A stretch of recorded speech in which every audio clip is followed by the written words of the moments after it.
Hey, we are talking about your metabolic system this morning. Super excited to be able to share this information with you. I wish it was, more widely disseminated because it's powerful information. More than likely, our metabolic system is not running at optimum level. All right. And where it starts, a great place to start is breaking the fast. The body is super innate. It can't know that you're going to be eating in a few minutes. You're just getting dressed first. And again, the sooner you can eat and let your body know it can rely on you and count on you. And remember that C word, consistency. So, eating at the same time every day, your body clock will be like, all right, I know she's going to feed me by such and such time if you're consistently doing that. So the sooner the better, but also trying to keep it at the same time every day will be very helpful. When you don't, the body thinks there's no food available. It may send you a signal. It may not send you a signal later on because it doesn't have a lot in the reserves, especially because you've been fasting all night. So it will feed off the muscle as fuel. I'm giving up here. And it will, when you go to eat, it will store what you eat as fat because it's like, oh, I don't know how long, she's going to go before feeding me again. So, portion size, yes, is key, but making sure we're consistently eating throughout the day, fueling up that gas tank. All right. Our nutrition impacts so much. It impacts our metabolic system. It actually impacts many medical issues of what we're not giving our bodies and, the toxic foods that we're expecting our bodies to digest. What we eat can either increase inflammation in our body or decrease inflammation in our body. And as I mentioned, the body is innate. It goes almost back to like the caveman days or what have you. I don't even, I started going religious thoughts there, sorry.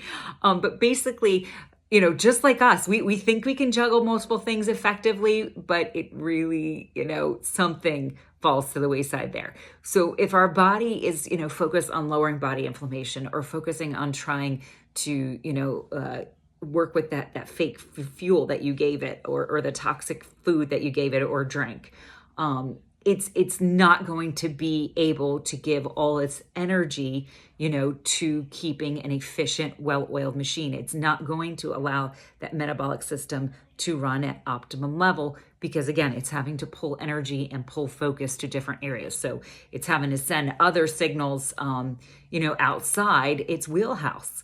And we know how uncomfortable it is to go outside our wheelhouse. And the same goes for our metabolic system. So as I mentioned, eating enough throughout the day and, when you're active is going to make a big difference. Consistency, eating at the same time every day makes a difference. Avoiding starvation mode, so making sure you're eating, every few hours. I tell a lot of my clients like that pre and post workout is really important.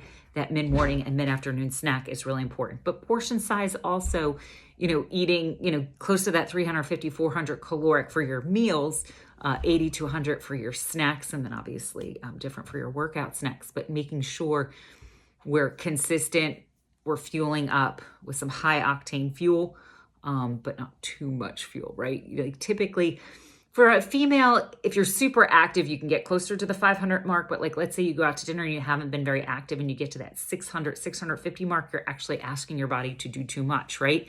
And the body's like, frick that. I'm not going to process all this food. I don't need all this food. So it'll aggressively store the excess as fat. So be conscientious of, super huge portion sizes. Dinner, again, I brought this up a few times, but I can't hit it home enough. If you're not active after dinner, if you're more sedentary after dinner, it's a great time to have fish, a lighter, leaner protein serving. Better time to have sweet potatoes and beans instead of the grain servings.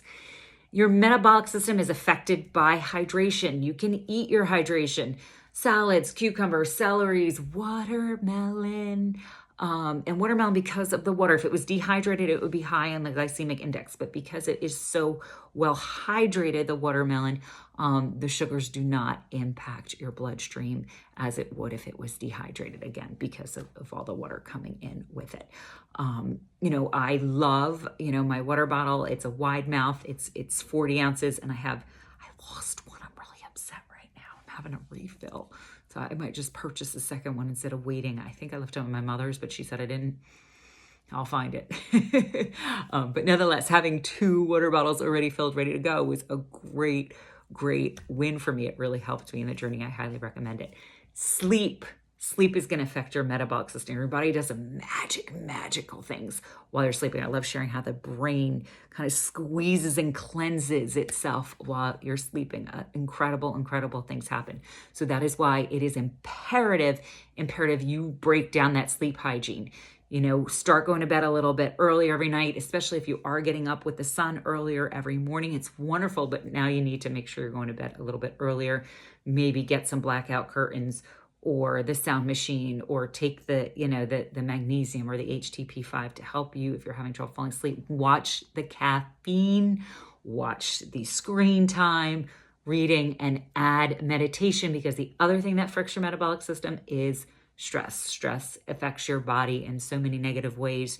Your body needs to, bring you back to homeostasis, balance out the hormones that came from all that stress. The cortisol is affecting your muscle mass. The cortisol is affecting your estrogen levels, not, worth it. So the HTP5 at night can help you balance it out. Magnesium helps balance it out, but also those recharge breaks, that meditation. Google it. I love Christian meditation. They're just wonderful. They just tickle my soul. You've got 5 minutes, you've got 30 minutes, you got a lot of options, and they're so neat. And there's, non, Christian ones as well as an option, just generic. And then I said the hydration, right? Yeah, hydration, sleep, and stress are, things that are really causing your body to kind of divert attention to those areas. And so it can't focus on running at optimum level. So get a plan together to manage that stress. Take a look at your sleep hygiene. What are you doing to have a great night's rest? And again, you can drink coffee 6 a.m. in the morning, and it can cause you to get up at 4 a.m. You can fall asleep, but then 4 a.m. you're getting up and you're like, why am I getting up? That coffee from 6 a.m. can really, take that long to metabolize and, affect you and affect your system. And then you can reset your metabolic system, what we're doing, bringing our food back to clean nutrition, hydrating and cleansing out, restoring our mind, bringing our body back to homeostasis, lowering our body inflammation. Thank God the body is designed to heal, and it can reset. All right. So this is easy. This is easy. It really is, cut and dry. These are things that I know you can slowly start, chipping away at. So real quick, today's daily engagement is 3+1. This is a great evening activity to do to kind of grow deeper, be very mindful in this journey. So you pick 3 areas that you rocked that day, 3 areas that you're really doing well in, and maybe pick 1 area you don't beat yourself up in. We look 1 area where we can dig a little deeper. So I'd love for you to share 3+1 or even just 1, but please do share to the group at least 1 win, maybe from yesterday, or get back on later and share 1 win from today. Have a great day.